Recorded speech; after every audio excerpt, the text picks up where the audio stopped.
2013 kung sino po yung kabit nyo, Tito Sen. Okay ba sa iyo, Tito Sen?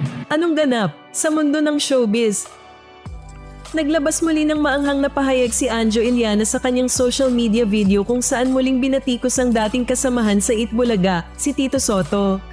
Habang nagbibiro sa gitna ng kanyang vlog, binitiwan ni Anjo ang ilang kontrobersyal na linya na tila patama sa senador at sinabing marami pa siyang ilalabas kung patuloy umano siyang babanatan ng kabilang kampo.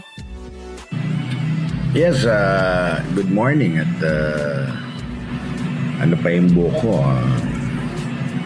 Nagbe-breakfast ako at Tito Sen, ang dami mo na naman na pinalabas na yung mga bayaran mo na sa mga vloggers, Tito Sen.